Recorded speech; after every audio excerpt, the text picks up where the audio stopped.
Sinunog ng mga galit na kabataang Gen Z ang gusali ng gobyerno at bahay ng ilang politiko sa Nepal.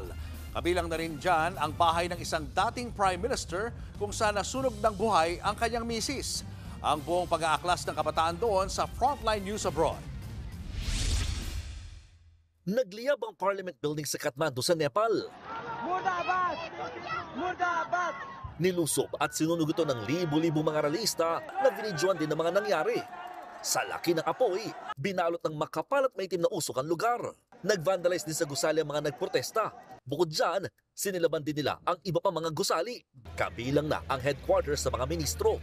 Sinunog din ng mga ralista ang bahay ng isang dating Prime Minister kung saan nasunog ng buhay ang asawa nito. Kabilang siya sa higit 20 nasawi sa malawakang anti-corruption protest ng mga galit na Gen Z sa Nepal. Nagsimula ang gulo ng iba ng gobyerno ng 26 na social media platforms na hindi rehistrado sa Nepal. Ayon sa mga Gen Z, paglabag ito sa kanilang freedom of speech.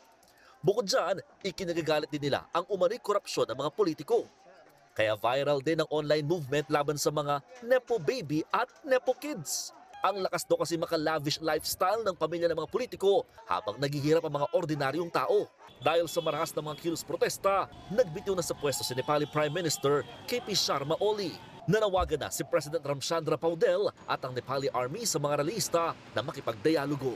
Nagbabalita mula sa Frontline, Mon Gualvez, News 5. Mga kapatid, Julius Babaw po. Para sa komprehensibo at makabuluhang balitaan at talakayan, mag-follow at mag-subscribe na sa social media pages ng News 5.